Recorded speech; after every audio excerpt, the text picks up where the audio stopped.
Hello, everyone. This is Aaron Christensen with Horror 101 with Dr. AC, celebrating classic horror throughout history with new episodes every Friday night. Tonight, we step back 70 years to 1955, the cusp of the golden age for giant monster cinema, as atomic anxiety crept from the headlines onto the silver screen, mutating into monstrous metaphors that stomped, crawled, and slithered into our collective imagination. In this episode, we'll look at three emblematic 1955 films: Tarantula, It Came from Beneath the Sea, and King Dinosaur, and explore how their monsters weren't just fanciful products of science fiction, but also reflections of Cold War fears, rapid technological advancement, and the uneasy relationship between scientific progress and military might. Tarantula, directed by Jack Arnold, featured a titular monster born of unchecked experimentation that symbolized the dangers of science without restraint, a warning that progress could turn predatory. Arnold's tight direction gives the film a creeping tension and spooky, haunting atmosphere that still resonates today.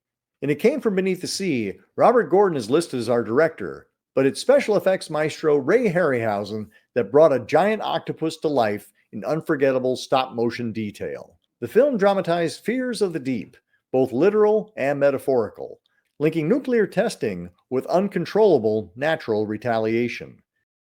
On the other end of the spectrum, Bert I. Gordon's King Dinosaur is a textbook example of low-budget outrageousness that entertains in spite of, or perhaps because of, its ludicrous plot, stiff acting, oodles of stock footage, and clumsy rear-projected lizards masquerading as prehistoric beasts. So grab your flamethrowers and portable atomic bombs as we celebrate a trio of black and white sci-fi classics, camp and otherwise, filled with messages, metaphors, and giant monsters. They grew them big in 1955. We're going to be talking Tarantula, It Came from Beneath the Sea, and King Dinosaur, and we have an incredible supersized panel to chat about it with me. Let's bring everybody in, and let's say hello to Barry Kaufman. We are all very happy to be here. Beaming in all the way from New Zealand, Joseph Wyckoff. Long-time listener, first-time panelist. So glad to be here. Returning to the doc's office, Joyce Boss. Hello. I'm so glad to be here because we are doing it. We are bringing civilization to planet Earth. And rounding out our panel, our G-Fest all-star, Mark Matsky. Hello there. Hello, everyone. Looking forward to this conversation tonight. And we'll be chatting some big movies. We're starting things off with Tarantula, It Came from Beneath the Sea, and King Dinosaur, all from 1955 and all celebrating their 70th anniversary. We will be talking spoilers, although I don't know how that's possible. Thanks for coming on the show, buddy, and welcome. This is one that I have been looking forward to because this is kind of my sweet spot as a monster kid. I love these giant monsters. I know several of you from G-Fest, and I know Godzilla and Gamera live in your hearts. But, this is from the stateside of things, and we did things a little differently. Barry, how'd you come to appreciate giant monsters in the first place? Was it Godzilla or was there something else? Well, to be perfectly frank, it started when I was 5 years old, and we had a babysitter. She was an elderly lady, and her husband loved horror films and science fiction films. So one Saturday afternoon, he put on some, horror show in the afternoon in Chicago and on WGN, and they showed the giant Gila monster. And I already loved trains. I had a little train. I didn't have an electric train. I got one eventually, but I loved trains. And the scene where the Gila monster attacked the trestle in the train, I couldn't believe it. I said, wow, there's this lizard, this coolest thing in the world, a Gila monster, and then that was it, and it was over. But interestingly, many of the initial films that I saw that were accessible on television, or the ones that caught my eye, had giant monsters or bugs. That's what happened. So many of these films, like Bert Gordon, Beginning of the End, I saw that very early on, practically right after Giant Gila Monster. Tarantula, was almost, so all these films were so early and so formative in what I was interested in. I was interested in scale and miniatures and all this sort of thing. So it all tied into that, then of course Godzilla, as you know, but all of that really started everything in terms of my interest in monsters. It didn't start with Universal. It didn't, which I love. It didn't start with any of that. It started with this. Awesome. Mark, let's bounce down to you. How was your giant monster love born? Well, it was born in the hallowed year of 1977. A lot was going on that year, including my dad taking me to see what at that time was entitled Godzilla versus the Bionic Monster, and they got into trouble.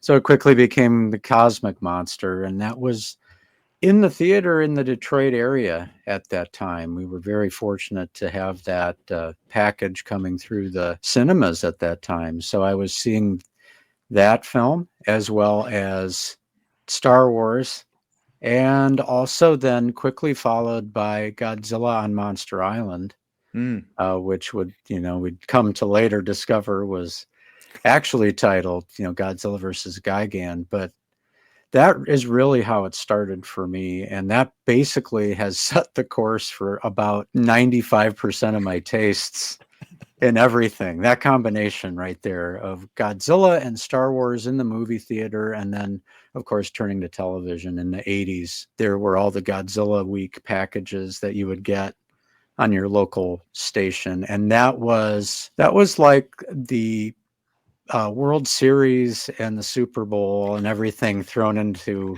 one, but it lasted for 5 days, which was amazing.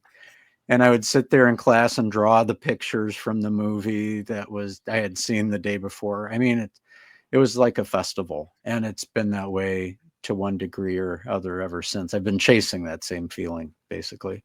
Nice. Joyce, you were on our Gamera panel, and I'm so glad to have you back. You came to kind of kaiju early on. Maybe give us some of your background there, but then how did you come to these American films as well? Well, I was actually born in Japan, and I grew up there when I was younger. And so after we moved to the States, after my dad retired from the Navy and we settled in San Diego, that was about the time, late 60s, early 70s, when as many of us fondly recall, those local stations needed programming, for overnight or for the weekend. And that's where I think I really started, watching Godzilla movies and Gamera movies. But interestingly, the first giant monster movie, such as we might call it, that I can actually remember seeing in a theater was actually when we were still living in Japan. So it must have been like 68. My mom, who actually, her tastes ran towards dinosaurs and giant monsters, took us, me and my brother, maybe, took me definitely, to see the Raquel Welch version of 1 Million BC in the theater. And, the fight, between the dinosaurs and the triceratops goring, the other dinosaur. I mean, that is an image that has stuck with me, ever since. So that's my earliest memory and entree into the giant monster genre. And it was not a Japanese film, it was a Western film. Thank you. We'll dig into these black and white classics in just a second. Joseph, again, thank you. First time on the show. So glad to have you. Joseph and I know each other from the Chicago theater scene, and then he zipped off halfway around the world to get away from me, but I've lured him back in. Joseph, how did you come to giant monsters in the first place? And then we'll talk about like these movies specifically. You can blame the fine folks at WFLD in Chicago. Occasionally WGN, but mainly WFLD used to, in the afternoons, have a giant monster fest, which included all the Godzilla movies in rotation, all the Gamera. Occasionally, I think Ultraman was thrown into the rotation. And it was just the thing you did as a kid, sitting in front of, it didn't matter if they were in black and white, my television was in black and white. And then I got to have the joy later on of going, oh, they colorized it. No, they didn't colorize it. I was just watching on a black and white TV. That led to later watching Son of Svengoolie, his rotation of both classic horror films and the occasional giant monster. And I think the thing that was most appealing to me was you can enjoy the silliness of a giant monster movie. I think anyone can appreciate the silliness of a giant monster movie, but if you're a nerd, there's generally some sort of bullshit scientific explanation for why what is happening, that you can enjoy that on a whole other level if you're a nerdy kid. And so in the horror genre, I am less drawn to creative destruction of a human body and more drawn to giant critters running around because of those darn isotopes. And that's been something I've enjoyed my whole life. Great. Well, let's kick things off with Tarantula, 1955, from Universal Studios. It was following up on the success of Them, and there are definitely certain echoes of Them throughout Tarantula. This was one that I came to via Saturday night creature features or matinees, and I consistently was conflating it with The Incredible Shrinking Man because a giant, at least, to the protagonist, tarantula figures prominently in that one as well. So I'm not sure which of them I saw first, but I remember both of them making an impression, and I dug them both, although Incredible Shrinking Man definitely has a headier head on its shoulders than the straight ahead monster movie that is Tarantula. Barry, let's go and kick things off with you in terms of like how you came to Tarantula for the first time and what are some of the things you love about it? Well, Tarantula, again, I saw very early on. I was probably 7 years old. I can't remember the broadcast. I think as Joseph said, I think it was a WFLD. I think it was Channel 32 type of thing because they were showing a lot of those movies at the time. They had some of the Universal giant monster films, and Tarantula immediately impressed me because even though I was 7, I knew that they were using a real tarantula. I thought that was like a real Gila monster, but this was a little more effective than that, obviously. And I was very impressed by that. And I also thought that I really enjoyed the fact that there was a horror element in there too, with the acromegaly and that kind of thing. It was sort of recalling some of the old PRC movies. I think it was PRC that did the Mad Monster. There was a couple of those where they were being injected to turn somebody into that, and I recall already seeing that. So I thought that was pretty nasty. And I thought, oh, that's cool that they're putting a horror element and the acromegaly into this science fiction film. They sort of mixed them as sort of a dual film because it starts out more like almost as a horror film, and then it, mad scientist horror film anyway, and then turns into the giant monster film. I later learned, and I was happy to learn that they were being, relatively respectful of the tarantulas when they were, shooting the film. And I looked at some of the techniques and things like that. And I thought it was really amazing when I saw the film that much of it looked so realistic and convincing, whereas the films I had seen before, obviously, even at 7, I knew, that it wasn't real, quote unquote, but I was a little disturbed because it looked kind of real, and they showed some nasty things of animals being, eaten and things like that, and carcasses. So it was the first probably giant monster film that really more like scared me or made me feel like something threatening was actually happening, which I thought was great. That a film could actually do that, even though I, knew that there were special effects and things like that. Overall, it is a very, well done film of its type. I think it's a top-notch film. I think that all the people involved, when you read about it and you read about the background, which we'll talk about later, like William Allen and Jack Arnold and the original screenwriter, they all, I think the screenwriter is telling the truth about the legend of who got the idea and where it came from. And William Allen, sort of says he had the idea. Jack Arnold said it was his idea, but the team did come together, Jack Arnold's direction, everybody, to make a really like a film that, you can sort of watch, and it's difficult, unlike the other films we may talk about tonight, to some degree, and not to sort of mock, as a film. It actually holds together very well, even though there's some pseudoscience and things like that. It holds together well. My only disappointment with the film, major disappointment, was that the tarantula did not get to the town at the end. I had an NPC model kit of tarantula attacks the power station, and there was a little diorama with that. And I thought it was from this movie, so I thought, oh, it's Tarantula. It's got to be this film. And I was waiting and waiting for that to happen, but it never happened. So I say it was a little anticlimactic, perhaps, because there wasn't the tarantula destruction that I craved. Right. I had to wait till Bert Gordon's The Spider for that. But I still really think this is a great movie. And it was, again, the first giant monster movie that really made me have a little difficulty sleeping at night and look under my bed, Cool. Joseph, how about you? Do you remember when you came to Tarantula for the first time, what your reaction was to it? I believe I first came to it in the 90s, and it was a recommendation because one of my favorite big critter movies is Them. And the 1955 movies I love because they're sandwiched right between Them and my personal favorite, The Giant Claw, which is really two extremes. And I was told by a friend of mine, oh, if you liked them, you should see Tarantula. And I hadn't seen it yet. And so I believe I went down to my local video store and checked it out. And while it is no them, it is a tight and shiny 80 minutes. You know, you get a little bit of monster makeup, which, you know, it's a bonus. You get that creature makeup in addition to your giant monster.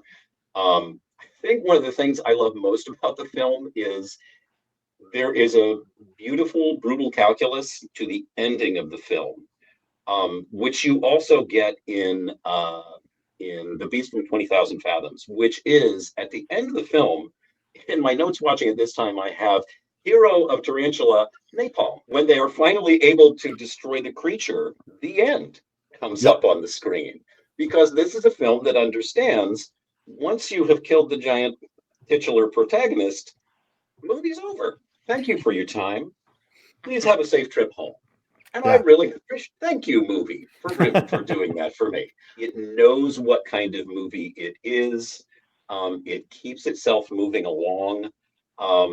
In terms of the way that some of our other entries will brush off their female scientists, I think this is the best of the not very nice to the women in the film. Yeah, I think Leo G. Carroll is a fantastic mad scientist. So I came to it via my love for them, and it became part of my reference points after that. Awesome. Joyce, how about you?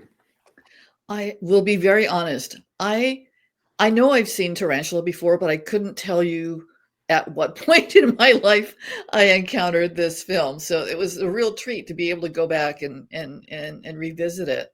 Of the three films we're talking about today, this was the last one that I viewed. And so compared to the other two, which I know we'll get to, it's like, wow, someone knew how to pace a story, you know, and write characters. And I'm not cringing every time the lone female character, you know, scientist shows up on screen. I guess there were two of them in King Dinosaur, but we'll get to that. And yes, it was really, I mean, the fact that napalm's the hero of the story, and this was released in 1955, you know, so we're 10 years after the end of World War II, and we're 10 years before the involvement of the US in Vietnam ratcheting up, you know, with which I think most people today associate napalm. And so it sits at a really interesting point in US history, and the particularly in this film of Tarantula, and It Came from Beneath the Sea, and to some degree, I guess, King Dinosaur, the military element, you know, comes to sort of take center stage in these movies about monsters and enemies and how do we defeat and all of that. So this was really, really interesting. I really enjoyed Tarantula. I agree with Barry. There was a bit of an anticlimax when we didn't get to the city itself, the town itself. But it was well done, really, really well done. I was impressed. Maybe because I just seen King Dinosaur. I don't know. Yes, different bars for sure. Mark, how about you? It took me a really long time to see Tarantula. It's just one of those movies that, you know, everybody I think has ones that fall through the cracks. And like for us people of a certain age, it had to be on TV or you didn't see it. And that's just what happened with Tarantula for me. So it wasn't until a bona fide home video release that I ended up watching Tarantula and really enjoyed it for a lot of the reasons that have already been stated. But, you know, Leo Carroll's performance in this is really, really fun. His makeup is just wild. I was reminded once again that his eye that's drooped down so far, it blinks and looks around. It's like, you know, you're like, how'd they do that?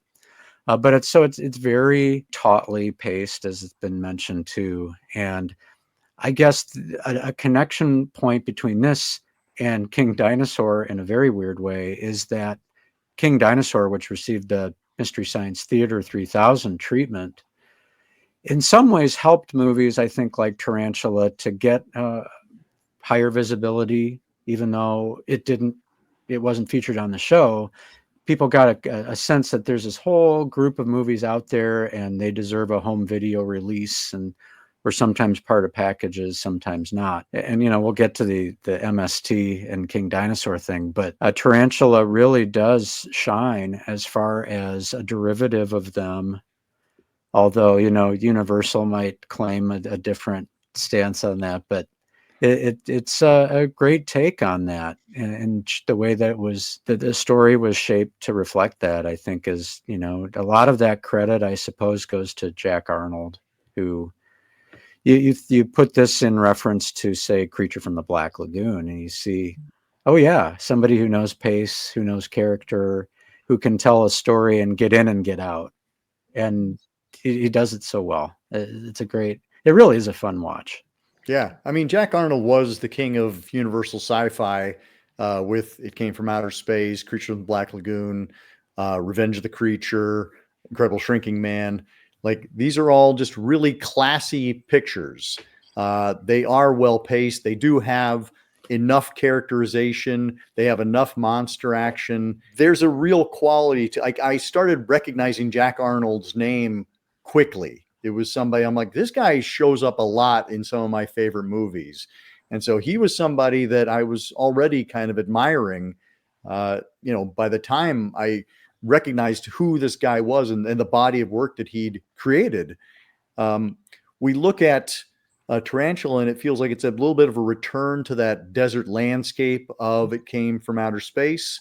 There's a kind of haunting quality. He definitely knows how to, he and his cinematographer, they know how to really create a sense of mystery, of kind of haunting beauty, but also genuine menace. Like, you don't know what's waiting in the day for night shadows. It's really, he creates a nice mood and atmosphere throughout. And I think he does a nice job of, populating his movies with serviceable actors who are appealing and engaging. People like John Agar and Mara Corday, and then you got Leo G. Carroll kind of providing the class. I think of him as kind of the Cecil Calloway, from Beast from 20,000 Fathoms. He's, they're learning how the playbook goes.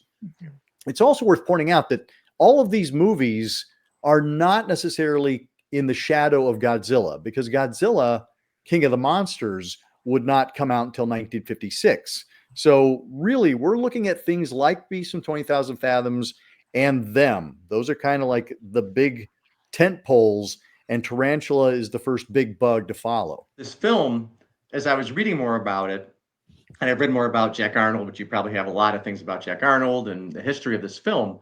And it's so funny because I think it really does come from an episode of science fiction theater, an episode entitled No Food for Thought, which is a little bit like H.G. Wells' Food of the Gods. And Robert Kresko was a 24-year-old kid who wrote that episode. You probably know this, yeah. And a lot of the elements of the science in terms of the foodstuffs, to grow larger foods or more food supply, and changing the people's physiology, and all that was in Robert Kresko's story. So what I think really did happen, according to Robert Kresko, who's the least political of anybody, he was put in touch with, Jack Arnold, and he got a meeting with him from him directing that No Food for Thought episode. Jack Arnold directed that, and Jack Arnold got back in touch with him and said, "Oh, this writing was great. I'm thinking about doing this other movie. You can do some of the stuff you did here. Just put a giant monster in it. Put a monster in it." So Robert Kresko wrote a 7-page treatment and submitted that. And Jack Arnold said, "Oh, this is great." And he brought it to William Allen, who produced the film. And William Allen took the kid into the office and gave him a terrible going over, and tormented him and bullied him and said, "Oh, this is terrible. It's got to be rewritten. This is the worst thing in the world," because he just wanted his buddy, who was a screenwriter on the lot. Well, I forgot who it was. It's somebody well-known. Martin Berkeley. Right, exactly. Martin Berkeley. He wanted him to get a credit. So ultimately, Jack Arnold said that he thought it up and he wrote it and he wanted a writing credit. Then Berkeley got a credit, and then Robert Kresko got a credit, but Berkeley also got money that probably was Robert Kresko's. And everybody says that it was their idea. William Allen even says that he never knew about them. Right. He said, "Oh, I never saw the film. Yeah, I never knew that." Of course. So it's just funny to think that all these people are so political about this film, which did very well. I mean, it was a relatively modest budget film, like 200 some thousand bucks, and it made well over $1 million plus and more in international markets. So I think it was a #1 movie in France box office, and Mara Corday was thrilled about that they liked it so much. But yeah, it's just a fascinating story of the politics of a film like this when they're kind of, Universal was just getting into something new for them, trying to and figure it out. And of course, it's derivative of those other films, but everybody wants to stake the claim for themselves. And I think everybody involved did a great job. Regardless, it appears that Martin Berkeley changed some of the dialogue that Robert Kresko was not in favor of. And at the premiere, he started laughing at a line, and Jack Arnold shushed him, said, but overall though, I think the team still did a great job, even despite those tensions. But it's just funny how political it still has to be. And I just want to step in really quick. I think it's Robert Fresco as opposed to Kresko. Robert Fresco. Sorry, I'm thinking. That's okay. Fresco, That's okay. I just wanted to right. Thank you. Clarify that. Your point about, and this kind of goes back to our pseudoscience that Joseph was referencing. The whole concept behind the film is that we're trying to increase the food supply because of overpopulation, and they create a rather conservative estimate as to where we'll be in the year 2000. But yeah, watching it again, and this hits me every single time I watch it. It's like, what are you doing talking about injecting humans with this? Like, where is this ever going to be helpful by having humans ingest this? Like, I understand making big crops or making big food and making big animals, but why would you ever want to have big humans? But they talk about that like, well, we're not quite to the stage where we're ready to test it on humans. I'm like, I don't think that time is ever a good time to test it on humans. But yeah, Joseph, kind of throw the ball to you. I mean, that pseudoscience that you talked about, like that is, I agree. That's one of the things that we can, both as adults and as kids, recognize and go, now, wait a minute. But I love the wacky explanations for what radiation can do. Yes. And I think for all three films that we're looking at today, one of the delights for me in going back and watching them again was being able this time around to hit the pause button and say, wait. So your plan is, and if I am following, and I don't guarantee that I do, Leo Carroll's line of thought, it was what he was developing was a nutrient, right? A synthetic nutrient that people could ingest in place of food. And it was working too well and making the creatures that took it grow very large. By the way, just a small diversion. I love, of our three films, the sound design in Tarantula. For things that are, one, unintentionally hilarious, like planes landing in the desert that have rubber tires landing on tarmac. Yep. And same thing with cars driving on sand, rubber tires on a road. But things like the guinea pig makes the sound of an actual pig. Right. Well, because he got big. Yeah, exactly. And that's what happens when guinea pigs get big. They become pigs. They become actual pigs. And the spider roars. Because of course it does. What are you going to do? Have a silent spider attack your town? For the crazy scientific explanation, we get the lovely laboratory, the amount of time that we spend carefully loading a syringe that they then handle barehanded for the rest of the scene and gesture with it to other characters. And of course, when it comes right down to it, in dealing with the monster, science is great, but you really need to make it blow up real good. The military-industrial complex will be what you end up relying on to save the day. Joyce, what are some prime moments that jump out for you from Tarantula? Oh gosh, there's so many. The squealing tires of the plane and the car, of course. I thought the tarantula actually made a kind of a cool sound, very reminiscent of the ants in Them. It's just like that, the squeaky, scratchy kind of sound. But I wanted to pick up on this whole idea of the science and the incongruities, because one thing that these films got me thinking about, and it's kind of a weird question, is like, okay, so they all involve some kind of scientific sort of intervention, often radiation, not always, but often radiation, and the scientific intervention into the quote natural world. And where things go horribly wrong, goes back to Mary Shelley's Frankenstein, at least, right? So those anxieties are still very much with us. But I was wondering about how much there was in the ether, so to speak, about the effects of radiation. Because, of course, radiation causes mutations, it causes tumors, it causes lesions, all those kinds of things. And I think by 1955, there was at least some understanding of what had happened at Hiroshima and Nagasaki. But the connection between that and making things massively gigantic, what is that? Radiation doesn't really do that, right? And so earlier today, I was Bite your tongue. It totally does that. But I asked a real scientist. I was at a faculty meeting earlier today at the college where I teach, and I cornered one of the physics profs, who is also very conversant in the history of science. I said, so tell me about this. So I was saying I had, watched these movies and radiation and things getting bigger. When did that sort of enter into popular consciousness? And he said, that's a really good question. I really don't know. But apparently back as far as the 1920s, there were experiments on food crops and plants, right, with irradiation to see if you could get bigger crops and so on. So maybe that's the connection. That's a lot less exciting than giant tarantulas, locusts, ants, the amazing colossal man, I guess. Well, and those effects of realizing giant creatures, I really like how they are done in this one. I mean, for them, we have kind of the puppet ants, and here we do have an actual tarantula, and they have that kind of insert shot of the tarantula in its cage before it breaks out. Yeah. And I remember thinking, wow, it was genuinely surprising and unnerving to have this giant spider climbing around in the background. And then I think it does a really nice job once it gets out on the loose and is, moving across the landscape. The effects are really well done. I think they're really well accomplished. I love that moment where it waltzes out the door. That was really beautiful. Yeah. As one thing, as Joseph said, with the sound design, in this case, it was good. That scene where the spider's in the cage, the use of the sound of him pounding the walls, is really effective. And the sound of the tarantula walking, and Bert Gordon aped that for beginning of the end.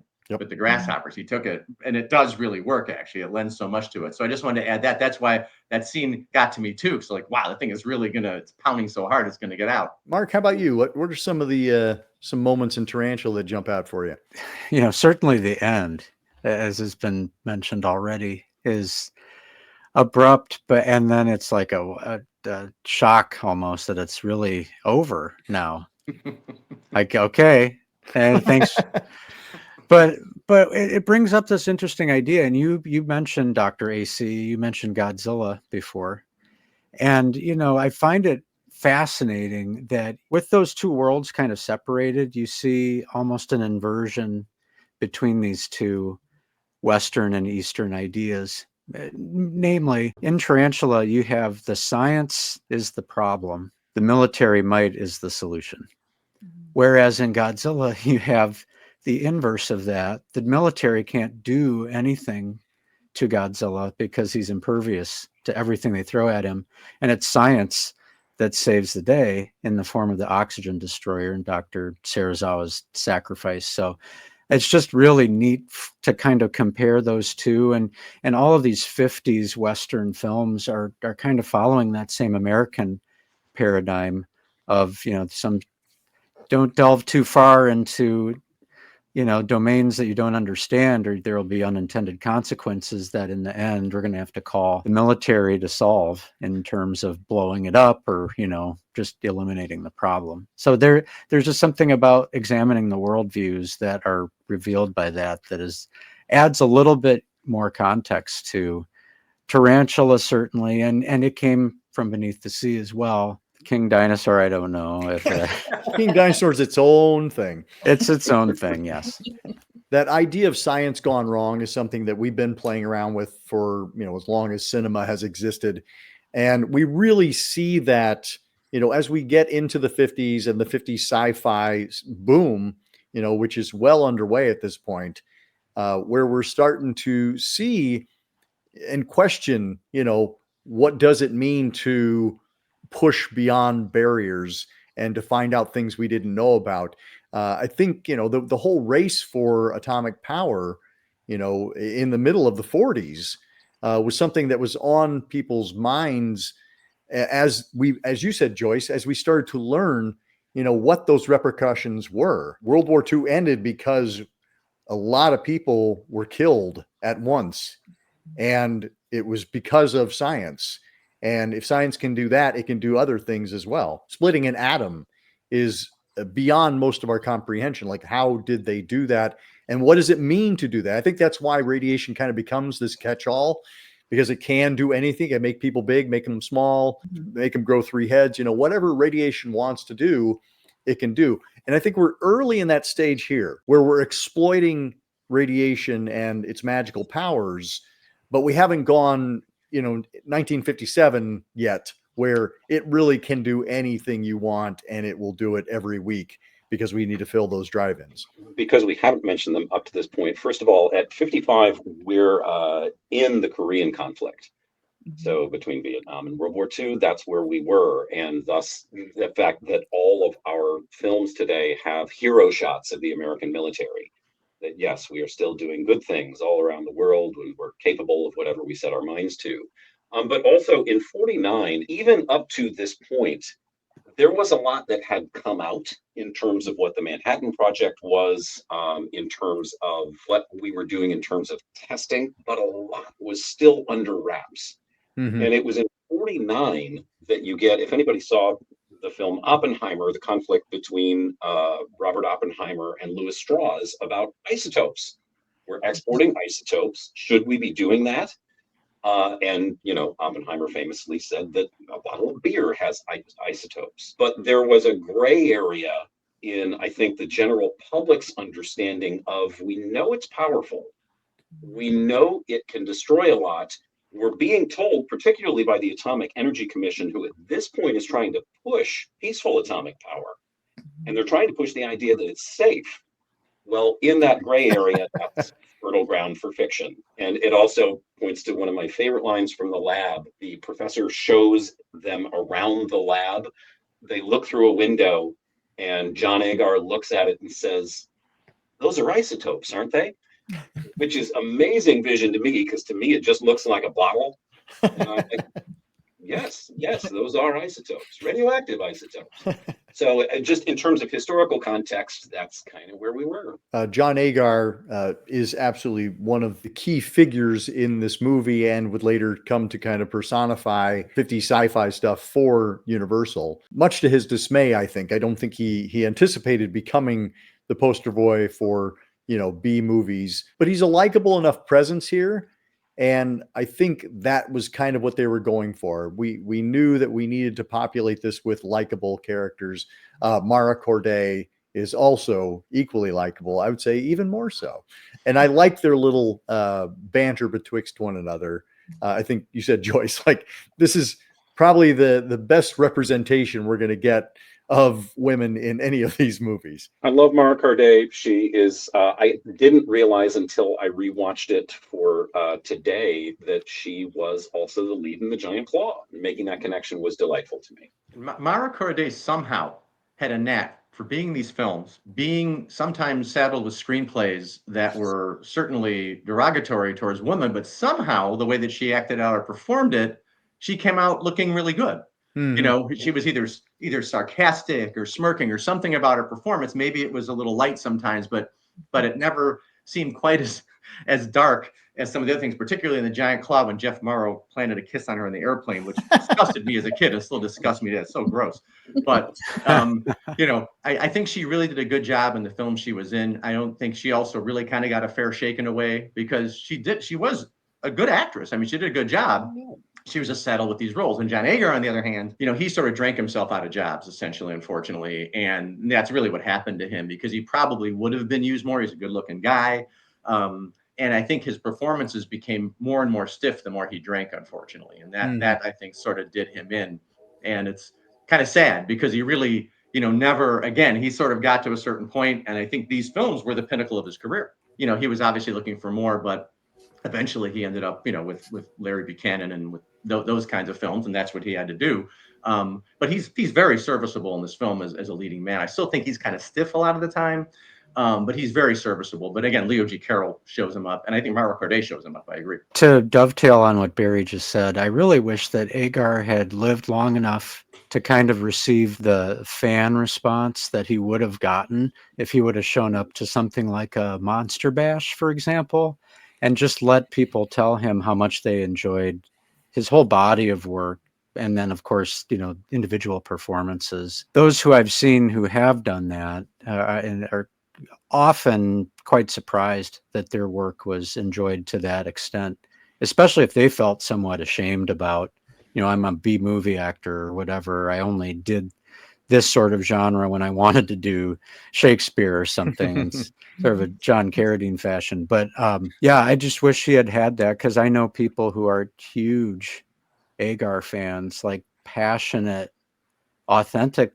They really enjoy how he comports himself in these films, and he's in movies that we love, like Return of the Creature. He really, I think, does a great job in that film. And it's true, his performance, it varies from film to film, but he is that everyman who's not going to mess it up. He's not going to ruin the picture. And all the directors he worked with, I think, wanted him for that reason. I find it fascinating that her character is called, by a typically masculine, version of a nickname. What really struck me, and maybe it's because I had just seen King Dinosaur, is how believable she is as a scientist. Which is not always the case. She just brings this gravitas to the role. There's this confidence, about her, but she's also able to scream, really well when called upon to do so. Yeah, she's I thought really, really enjoyable. And Agar too. The rapport between those two characters was believable, and I think they really made a good leading pair. They're likable, and we're rooting for them. And then I think you're right, Barry, that, Leo G. Carroll offers the most kind of complex and nuanced character, and we get just enough of him. And he also has kind of that Karloff feel to him, at least in this role. At first, I thought it was Karloff. Like when I saw still shots, it looked like Karloff in the reference books I was looking at. But he's really great. And I think we get a return of Nestor Paiva from Creature from the Black Lagoon and a Return of the Creature. And I think it's nice to see him doing something that isn't just the sea captain that we've come to know so well. Dr. AC, you may have thought it was Karloff because Eddie Parker Jr. has a Mr. Hyde mask from the Dr. Jekyll and Abbott and Costello Meet Dr. Jekyll and Mr. Hyde, so it's kind of funny how those relate. And Eddie Parker is in there 3 times. He plays both the assistants, I think. Yes, he does. Exactly. And then he's an airport guy. He's in the airport too when he first gets there. So that's kind of crazy, very versatile. One person we haven't mentioned yet is we talk about this being the beginning of a lot of things. It was also the beginning of a certain superstar's career. That's Clint Eastwood.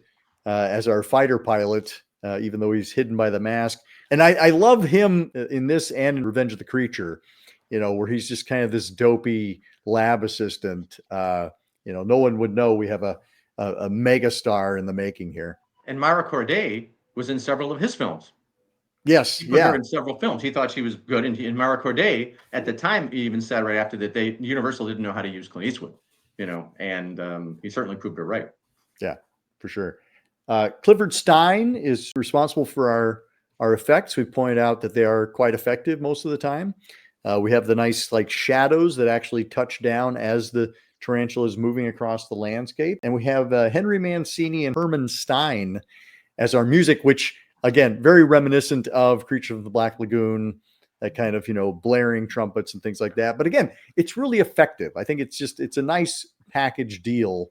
And it feels like that kind of universal class. Whether it's B class or not, it's class. Any other thoughts on Tarantula before we move forward? Mr. Ziffel from Green Acres was running the desk at the hotel / medical office. Jasper, that's right, Jasper. Yeah.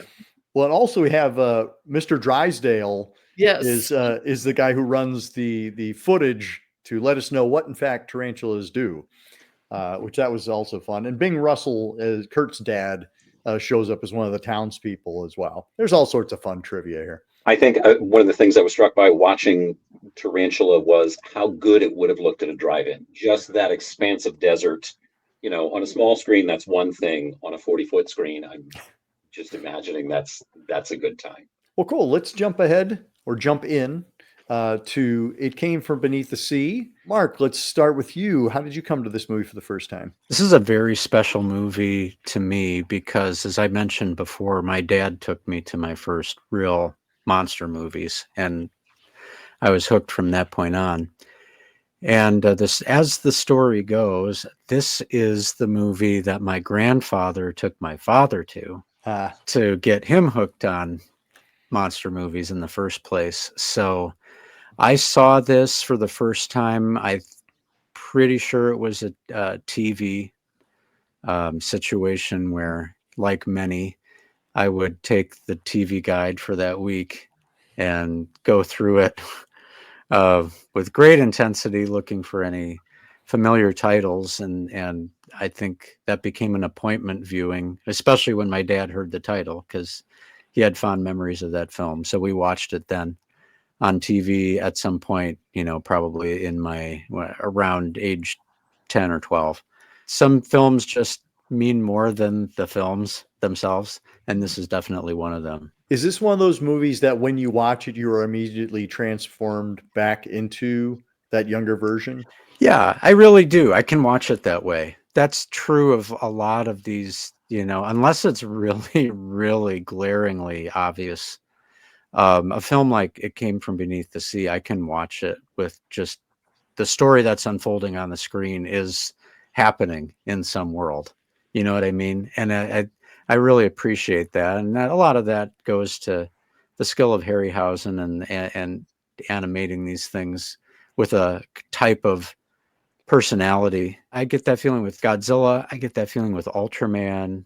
I can watch these as a 10-year-old still. I love it for that reason. Once again, this is one of those films where I know I've seen it probably on TV back in the day. I was interested in this because of the involvement of Ray Harryhausen. And the story itself is really interesting on a number of different levels. I'll just leave it at that for now. It's a movie that's really intent on telling a story. And I think it's intent on telling a couple of different stories. And how they weave together or not is part of the fun.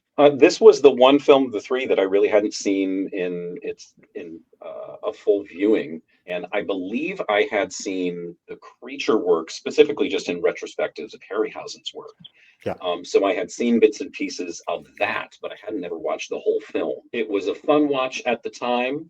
I think my first thought was that Kenneth Tobey has no right to be surprised at a giant creature showing up at this point in his career. He's been in every branch of the service. He's seen so many of these happen. Why is he surprised when a giant octopus shows up?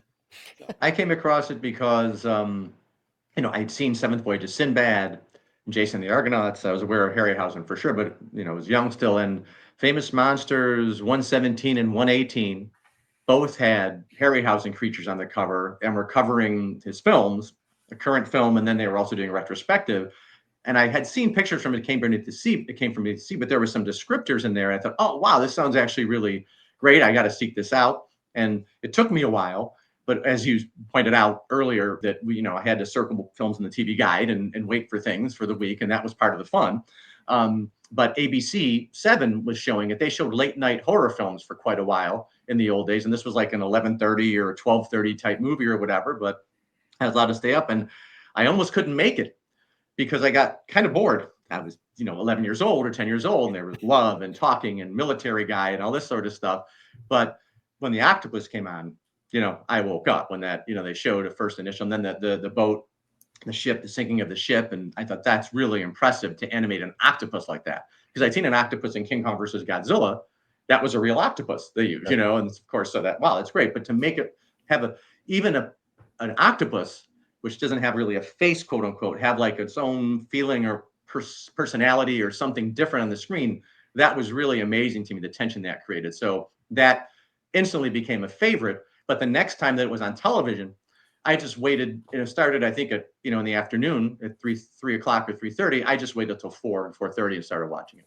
But I still I still do love it. I mean, I thought really that's very telling with such a low budget and so many constraints that he could come up with something like that is, again, it's just a testament to his genius, really. And this is another first because we have the pairing of Ray Harryhausen, who's doing the stop motion effects, pairing him with producer Charles H. Schneer. And those two would work together for pretty much the remainder of Harryhausen's career. And you would have all of those titles that you were rattling off. We'd have Jason and the Argonauts, the Seventh Voyage of Sinbad, all of the Earth versus the Flying Saucers. Like, this really was the beginning of that partnership, especially as a younger viewer. The creature moments are the ones you're waiting for, and you're kind of wading through all of the human stuff. Very kind of Godzilla-like in that way, where you're like, yeah. When do we get the monster again? But when the monster does show up, it's impressive. We didn't really talk about this with Tarantula, but for me, there is something about knowing how the trick is done, but not really knowing how the trick is done. Like, I know it's done with stop animation and there's rear projection, but beyond that, I'm like, I don't know anything more than that. So there's just enough magic left in the movie for me to really enjoy it and invest in the fantasy of it. And that's one of the things I really like about Harryhausen and his stop motion approach to things, was that he wasn't looking for realism. He was looking for a style. He was looking for an effect. And they are, in fact, special. Harryhausen's effects are truly special. You bring up a really important point, I think, that sometimes is missed, that I think the imprint that is left when you see a movie like that at 10 or 11 years old, and you sort of know, but you still don't know, and the imprint that leaves on you with your imagination and creativity, I think for some of us that stays there. Like you were talking about when you watch it again. I can still feel that and see that. I don't think, oh, this is a movie from look at this, cheesy effects, whatever like that. It's the same imprint. It's the same thing. I'm like, wow, this is really magical and imaginative. And I think, unfortunately, because of digital effects and because of the way that our media has gone in general, a lot of people have lost that and they can't see it. They think, oh, I saw this film as a kid, but oh, wow, look at that cheesiness now because we have these digital effects. And I think everybody here, and I think the people who are at G-Fest or whatever else, those are the people I think I consider like Invasion of the CGI Snatchers or whatever. Those are the people who are technology snatchers who haven't been snatched, you know what I mean? Who still can see the magic and who still have, I think, a deeper appreciation. Really, I do, and it's not supposed to be realistic. And that's what's great about it, because you can never see anything like that in your life. You can never, ever see something like that except there. When you do CGI and stuff, they're trying to make it look so real. Okay, it's more real, quote unquote, somewhat, but I don't care, So I see something real, but I want to see something unreal, like Harryhausen does. So I agree with you. It's a great point. No, that's actually, you said that so much better than I did. The idea that you can only see it here, that it isn't something you're going to experience in real life. You can look the world over, but you're only going to find a Harryhausen in a Harryhausen movie. And I think that's really cool. Mark or Joyce, any thoughts on kind of the special effects here and what you like about Harryhausen? Oh, what's not to like about Harryhausen? The different kinds of films that he worked on, Greek myth, deep sea monsters. I mean, it just spans all of these different sort of fantastical possibilities. One question I had, actually, and I know that at least one of you will probably know this. What struck me on watching this film this time is the prime place that the San Francisco location, how emphasized that is.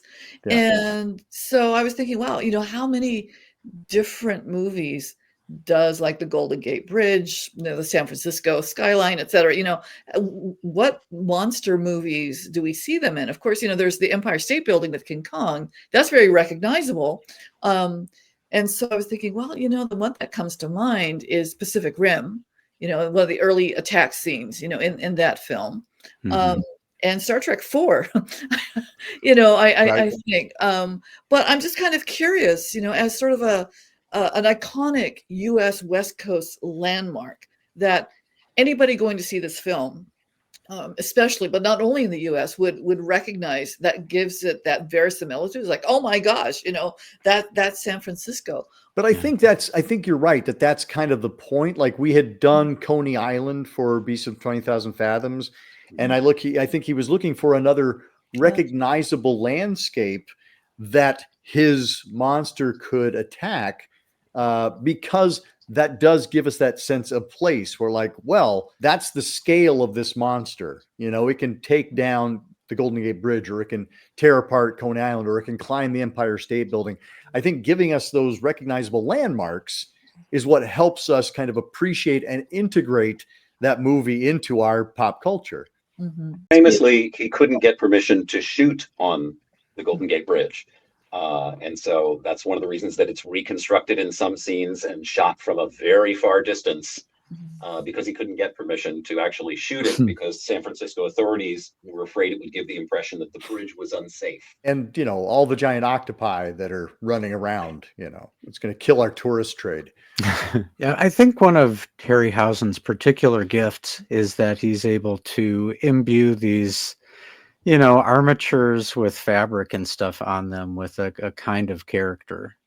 And you see this all across his films, but in It Came From Beneath the Sea, it's an octopus with attitude, right? I mean, he wants to kill and eat people, and he goes to extreme lengths to just kill and destroy. And it's not just like, ooh, look at the big octopus, he might be a threat.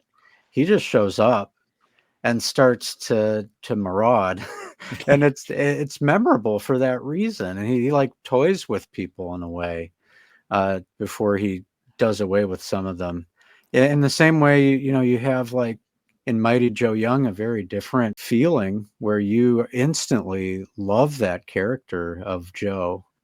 And, he has mannerisms and is tender for the most part, unless he's provoked. And to be able to do that with something that's inanimate, and just in those micro scenes to be able to give that character some kind of breath, it's just that's an amazing talent. And I think that's why these films hold up as they do, is that it's not simply that they're moving in motion, but there's a intelligence behind it. Mark, you made reference to my favorite bit of pseudoscience here, is that the reason why the octopus is coming after the humans is because hydrogen bomb testing has irradiated the fish, which are the giant. This giant octopus didn't get big. He was just down there all the time. And we have disturbed his feeding ground by irradiating his diet. And so the fish apparently have a natural sense of the octopus coming. And so now they're able to elude him. And humans do not have that interior Geiger counter. And so we make for easier prey.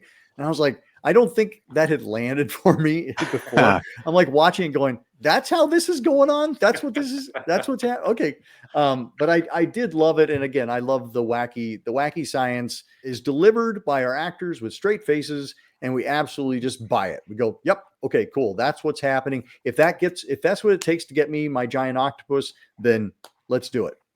And I think that's the contract we make with the picture. Dr. AC, it must have worked, because I never thought of that. Right? So, okay, it worked. They did it. Fooled me. Yeah, you just go along with it. But yeah, it wasn't until this time like, wait, funny. What happens? Wait, how is this working? You're I just thought fish don't like radiation. Of course they don't. They don't want to be near radiation. Also, of course, neither do I. So octopus don't like fish. So let's not even go there. Well, that's a good point.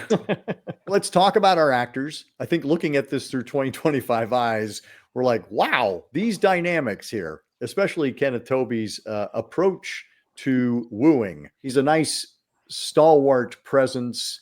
And we had seen him before in Thing from Another World and Beast from 20,000 Fathoms. Who else are you going to get to be your leader? I find the trio that leads the movie to be delightfully stiff in their interactions. I don't know what the script or preparation time on this one was, but I've definitely seen Kenneth Tobey give stronger performances than the one he gives here. But his ability to fall back on bluster and gravitas when what's coming out of his mouth probably isn't really worthy of either of those things, is impressive in its own way. You need that in this film if you're leading with the Navy, and the Navy is such a strong presence in this film. I think one of the favorite time capsule moments I have is when they're in the submarine at the beginning. One of the characters make reference, it's like being in an automatic elevator, because at that point in history, it was kind of a new and special thing to be in an automatic elevator. And that was your reference point for something that was, flashy and new. I think they are all doing yeoman's work with what they have. And I think the strength of this film is not necessarily its script. But I can tell you, having done, I don't mean to toot my own horn, but having done some on-screen work, if someone comes to you and says, would you like to be the lead in our sci-fi film? The answer to that question is, when do I report to the makeup trailer? Right. Especially if it is paid work. So nothing but admiration for this group. And I'll say, I just wanted to throw in regarding Harryhausen, the thing that I appreciate in this movie is, and about Harryhausen, is things like his sequences have timing, and his sequences have a sense of humor. Beyond the physical construction that he's made that is amazing, there is a real sense of what is dramatic, what is suspenseful, in how he lets scenes play out. And it's something that, in addition to, just the mechanics of what he does, I really appreciate. Well, you talked about, where do I show up? I mean, that was kind of Faith DeMargue. This was her year. Like 1955 was the year The Silent Earth came out. This came out. Cult of the Cobra came out. She was it for our famous Monsters of Filmland crowd. When we see, our character of Dr. Leslie Joyce, I mean, she's presented as a capable and a scientist who should be listened to. And I think she acquits herself pretty nicely within that role. To be honest, my immediate take was, we are reminded once again of why second wave feminism was needed. That was the script. I think she did really well given the material that she was given. And I think also too, there's an interesting, that triadic relationship, right, between her character, not to get too technically sort of analytical here, but the two male leads have a really interesting sort of dynamic of the bifurcation of different kinds of masculine strengths. Yeah. One's militarily sort of strong, the other is more scientifically strong, and she's interacting with both, and I thought that was really fascinating. I also say that in the very beginning, aside from those characters, I was really struck by the sweatiness of the scenes inside the submarine. It's like, yeah, you can just feel everyone's sweat and body heat and everything else. I thought it's like Das Boot, kind of, almost, kind of, sort of. But my favorite voiceover bit was the beginning, and I think I've got this right. The mind of man had thought of everything except that which was beyond his comprehension. And that's right. That was the one that eluded him. That's right. It's brilliant. I was struck first by how awkward that sentence is, and I thought, well, there's other things going on there. It's useful. Mark, thoughts on our human cast? Well, Toby is just, I think, well cast. Obviously, you believe in him sort of intrinsically as a military person, with whatever that meant. Like in the mid '50s, especially in the swagger, and really leaning into that. The interesting thing too, I think, Joyce just mentioned the submarine stuff. I was reading Keep Watching the Skies by Bill Warren about this movie, and I think it said in there that at least one person in that scene was actual active military. That's right. And Toby said something to the effect that he was a better actor than I was in the later interview, which I thought was, at least a charming thing to say. Yeah, the guy who plays his subordinate is the actual captain of that ship. Okay. The commander of that ship. Yeah. I completely agree. Watching it now, even, like, you're just waiting for the octopus. And that's okay. I mean, that's fine. In the 2014 legendary Godzilla film, which features a huge Golden Gate Bridge scene. That movie was criticized in many circles for doing the same thing, making you wait an agonizingly long time for Godzilla to finally show up. The monster kids are there for the monsters. There's nothing wrong with that. And our John Carter character, played by Donald Curtis, as you were pointing out, Joyce, like I think he's an interesting juxtaposition to Kenneth Tobey's presentation. I also can't believe he survived this movie. Like there was just so many times like, oh, that John Carter's going down right now because he has to die so that, you know, Faith and Kenneth to get together. And I love that they didn't kill him. Like I'd forgotten, and I'm like, nope, here's where he bites it. And he gets to the final reel, and they have their little clink of champagne at the end, and then the credits roll. Faith puts up a good fight, I think, in terms of deterring Kenneth Tobey in his pursuit of her. Not as good as Mara Corday, but you know, who is. She's also given some unenviable writing in terms of, yes, she is. For instance, setting her up to have to seduce an eyewitness account out of one of the sailors. Weird from the moment it's conceived. But one of my favorite moments relating to her is the speech from Donald Curtis telling Kenneth Tobey that there's a new breed of woman out there and she likes to stand up on her own 2 feet and speak for herself. And Donald Curtis is delivering it standing next to Joyce, because of course we can't let her deliver that line herself. And at the end, you know, there's this really awkward, as you were saying, Dr. AC, the really strange sort of tableau that we have at the end, the clinking of champagne glasses, this weird little proposal-y thing, and John Carter is just sitting right there, you know, kind of awkwardly. I just find that fascinating and quite delightful. Yeah. I also love that Kenneth Tobey plants a kiss on her, and when he pulls back from the kiss, we realize he's smoking. Yeah, right. Those were the days. Briefly, we have to remember that this was also produced by Sam Katzman as well as Charles Schneer. So once Charles Schneer got away from Sam Katzman, the films got much better. And in this film, the actors were only given 1 take for the film because it was made in such a hurry. They could not do other takes. So that's also why maybe it might seem a little bit, the performances come off as a bit stiff because the stakes are very high. You know, there's so much pressure. You have to get it right the first time. And I do think that comes out in the film, not in a great way. And I love Kenneth Tobey in The Thing.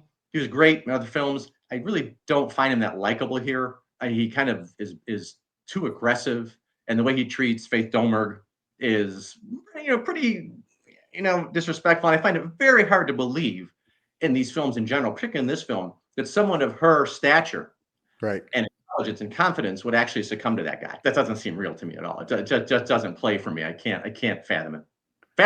I see what you did there. I also busted out my copy of Keep Watching the Skies, and there's a story of Sam Katzman coming to them on the last day, and they had to shoot. They had a love scene that they were supposed to shoot between Kenneth Tobey and Faith Domergue, and he said, "What do you have left to shoot?" And he's like, "These 3 pages," and Katzman grabs the script, rips those 3 pages out, crumples them up, throws them away, and goes, "Now how much do you have to shoot?" And the director goes, nothing, I guess. That's how the movie came to an end. So Thanks, producer Sam Katzman. Let's launch into our final film, King Dinosaur, which, yes, everybody's been waiting to talk about this movie. It may be a lot of things, but it's not boring. There's a lot, I think, to enjoy about it. This is one that we've watched several times at our annual Turkey Day festival, because as people have alluded, it was featured in the 2nd season of Mystery Science Theater 3000. My tastes have gotten to where I actually don't want to hear the riffing. I like to just appreciate a movie on its own merits or demerits. And I think this one has just enough wonderful WTF moments. You don't need anybody commenting on them because they're right there for you. But the basic concept, pulled out through 10 minutes of stock footage, is that a new planet has moved into the solar system and we're going to go explore it. And we've got 4 people who are going to go do it with us. We got 2 men, 2 women, all scientists of some sort, and they all hop into their Rocket, and we have those 10 minutes of stock footage, and we have like 1 minute of introducing them, and then we go back to more stock footage. And then we have a lot more stock footage once we get to the planet Nova. The word that just jumped out at me and what I wrote down was audacity. The audacity of Bert I. Gordon to think that this is a movie, and I'm going to put it out there. And again, we talk about firsts. Like, this is an episode of first because this is the debut film of Bert I. Gordon, who would go on to give us, The Amazing Colossal Man and Food of the Gods and Empire of the Ants and The Spider, all of these classic, to my mind, sci-fi movies. So I've yammered on enough. I adore this film, and I'm so glad that you all decided to go along for the ride in watching it alongside genuine classics like Tarantula and It Came From Beneath the Sea. I know Joyce has things to say. Oh gosh, there are so many things to say. But what strikes me now, watching this film, having watched the MST treatment, but I haven't seen it before, and I think I had a sense of this when I was younger. But boy, this film is hard on its animals. Yes, it is. And so Bert I. Gordon is hard on his animals. Yes. That, I think that's the truest thing to say. So, Barry, I was really pleased to hear you say that in Tarantula, they were very respectful in the treatment of the tarantula, because in this film it's like, not just the reptilian stars that we see on the film kind of, made to tussle with each other, but the way they're slinging, is it Little Joe? Yeah. Around, just like, is that okay? Is that cool? I don't know. And I guess right now at my stage of life, I'm just watching that and I'm so distracted by that. It's hard to see beyond that, but you can. I mean, what I think this film is a testament to is the human drive to tell stories, no matter how tight the budget, no matter how inconceivable, no matter how pleasurable or not it is. Just the fact that this exists as a film, as a story, Yeah, I think that's for me is the most impressive thing about this film. There are so many quotable lines in this film. I think my favorite one is where I think it is Dr. Richard Gordon who says, well, let's figure it for 3:00 anyway. Let's just throw a dart at the board. It's a 3-ish, and it's just like, okay, these are our scientists exploring this new world. I just love that. I mean, you said audacity. It is audacious.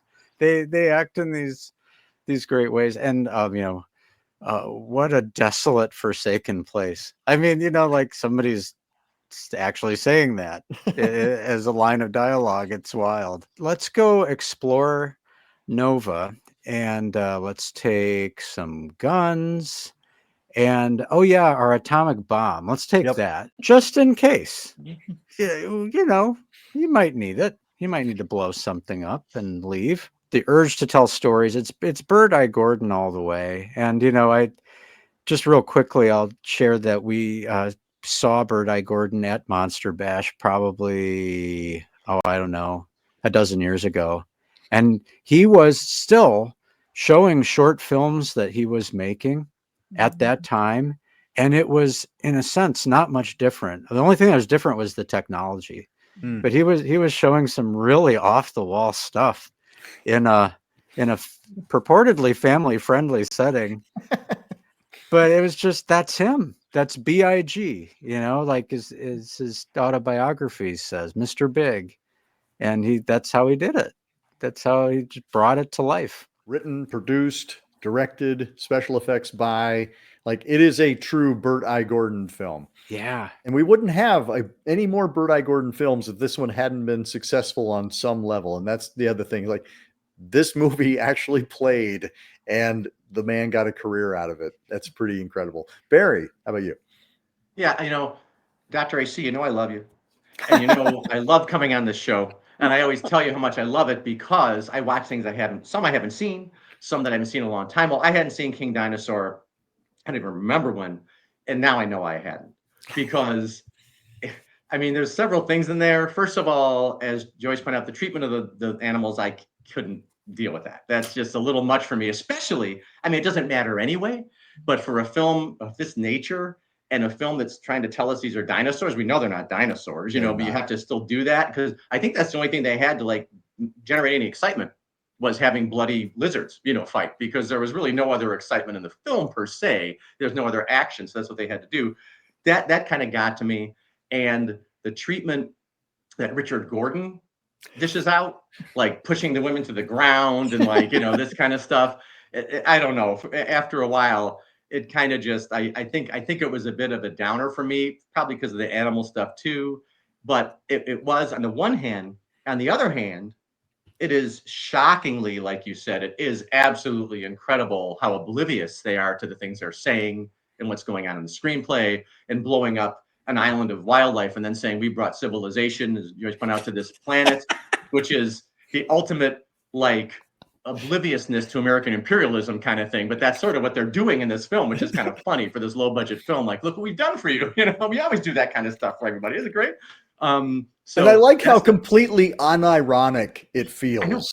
It doesn't feel, crazy. I mean, I was imagining like Richard Carlson delivering that line. He'd be like, oh, civilization. Yeah. But it's like, no, we fucking civilized Nova. Thank God for us. Bad. There's no So goddamn dinosaurs running around anymore. I guess I have mixed feelings about it, because there were some things in there that were crazy. I actually liked some of the stock footage. It was kind of cool, interesting stuff they were showing. But it's a difficult film. I do love Bert Gordon. I love his movies more than many people do. A lot of people just say he's a hack. There was an article I saw in the 2018 Tribune that was like a tribute to him, but it said a lifetime of making the worst movies in the world or something like that, and, maybe he wasn't a great director, but I'm sorry. I mean, like Amazing Colossal Man, Beginning of the End, Empire of the Ants. I mean, that stuff is crazy, even if whatever, I mean, as drive-in stuff or just as crazy entertainment or just whatever, it's way out there. And I think he does a great job with the resources he has. Beginning of the End, I saw in a movie theater, and it was so loud that I thought the grasshoppers were coming at me, and it was terrifying, even though, because it was so loud. But I mean, so there's some things he does that he does really well, even if they're not up to today's standards or whatever else. So I do like him. This film, definitely, I haven't seen in a long time. It is really low for him. The Cyclops in that too is not very good, but this is definitely his low point, but it's $18,000. What are you going to do? That's right. Leonard Maltin calls this film awesomely cheap. And I'm like, that's right. Because I am awed by what he manages to pull off. The fact that he manages to cobble together a movie with 4 actors and a ton of stock footage and a really goofy storyline. There's something, again, audacity is the word that keeps coming to mind.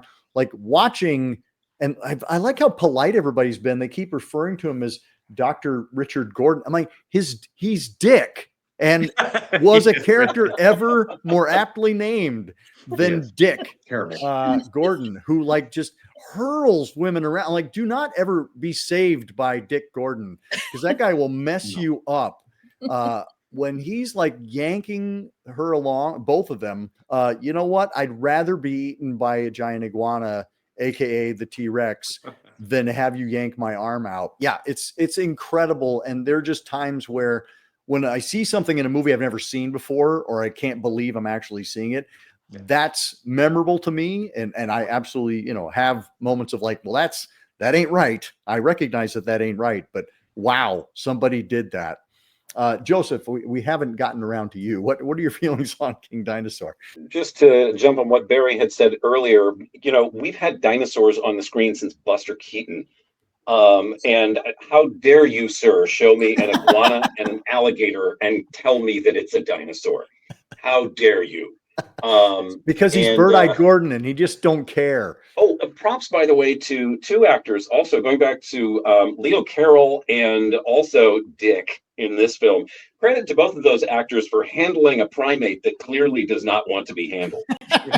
They've just reached right in there and grab him and act as if this is a consensual relationship when it clearly is not, if you're looking at the reaction of the animal being grabbed. I don't think Dick knows the word consent, really. Yeah, and then I'm struck by when he is in the cave after being chased by the giant beastie. He's absolutely hysterical, more so than his female counterpart, and does take it as an opportunity to become shirtless.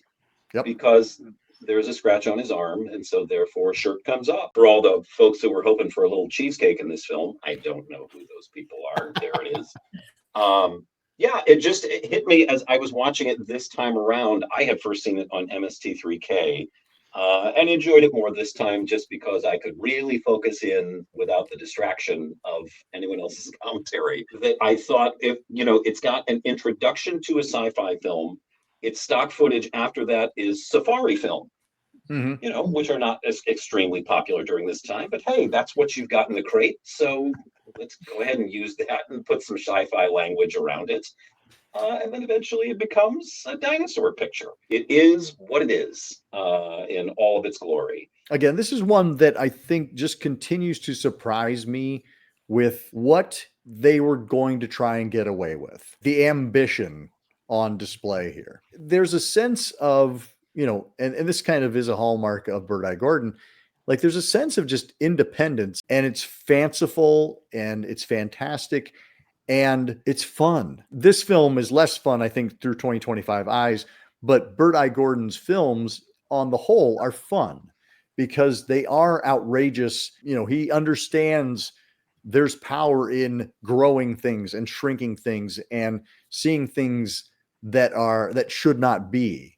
Like there's a sense of the uncanny, but there's also the sense of the realism of recognizing that should not be. This is a movie that, again, doesn't do its female characters any favors at all. I mean, Nora, takes the proto Polaroid and the actual evidence of the dinosaur and just shreds it because why? I don't know. It's so outrageous that I can't help but love it. And as I was programming this, I was like, one of these things is not like the others, but it does show the spectrum of what giant monsters looked like in 1955 and the different approaches people were taking. Because some people were doing, rear projection, some people were doing stop motion, some people were just disguising iguanas as dinosaurs and calling it a day. And they all managed to do the job in terms of entertaining. And they all managed to make money. Yeah. We would not have had the wave of 50 sci-fi that we had, at least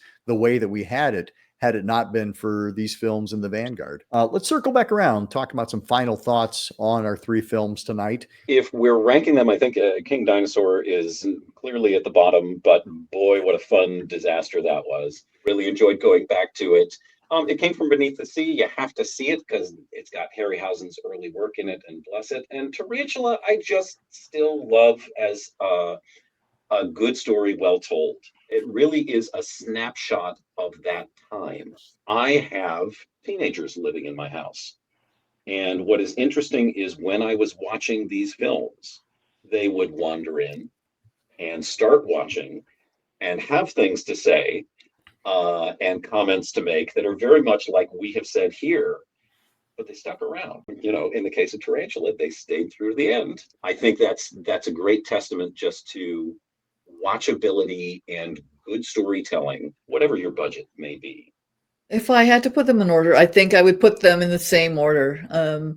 Tarantula was the most technically, cinematically, narratively, superior, along the conventional lines. But the other two both have many things to recommend them, not along conventional lines, but still, they give us compelling stories. I think, like I said, I'm fascinated by the fact that these films came out in 1955, and maybe the fact that there's, in King Dinosaur, but especially in It Came from Beneath the Sea, to some extent in Tarantula as well, the ambivalence that's clearly there about the power of science, the power of technology, the power of the American military. I'm not an American historian, but you just kind of get the sense that the zeitgeist was such that, in the US, Americans were kind of feeling their oats, feeling their power, but not really sure what that meant, and where it might take us, and whether it was good or bad or weird or whatever.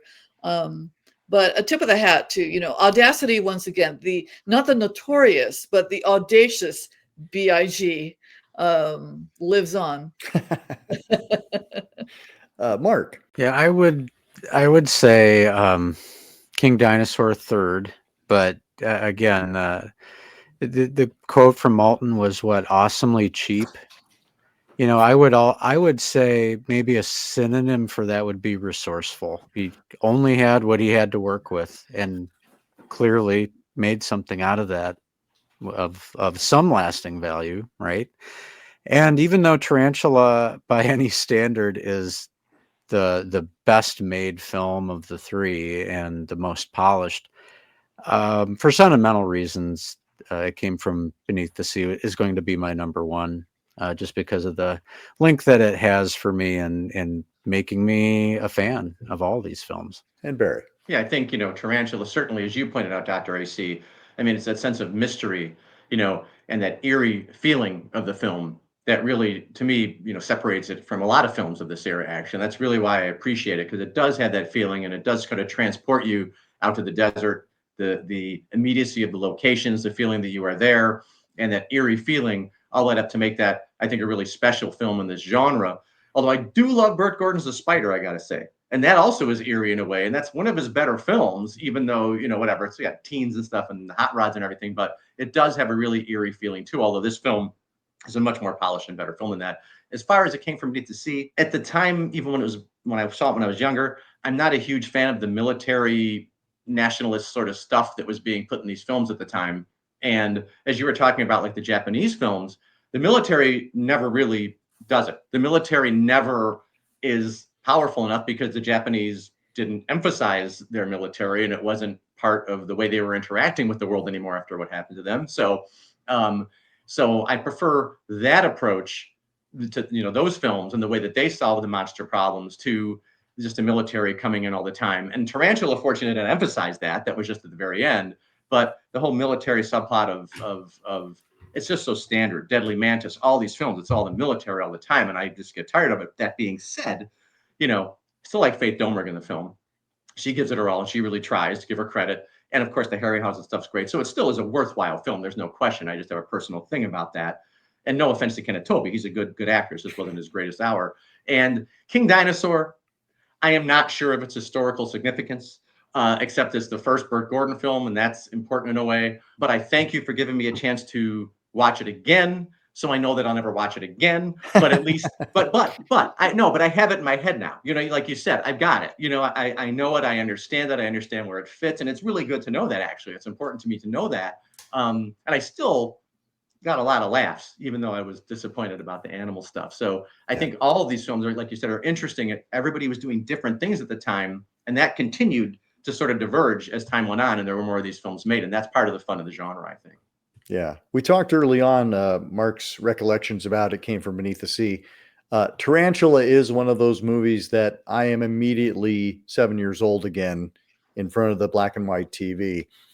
King Dinosaur, by the other stretch, this is me as an adult recognizing what movies actually are, and then watching somebody make choices that are so counter to what we have come to accept as conventional movie making.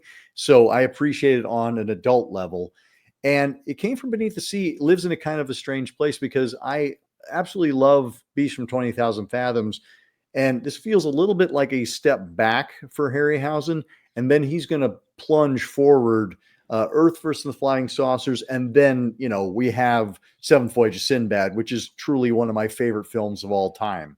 So I absolutely love the fact that he had the success of connecting with Charles Schneer, and that allowed him the career that he had. It is an interesting one. I think I appreciate more than love, but I love what it gave us in terms of the legacy of Ray Harryhausen. And I also love the fact that we got to spend this time together. Thank you all. What a delight. As again, with any of these panels, when I'm sitting there watching, I'm excited to hear what other people are going to bring to the conversation, and you did not disappoint. Thank you all so much. Looking forward to having you all on again very soon. And until next time, keep searching, keep exploring, and keep sharing the scare.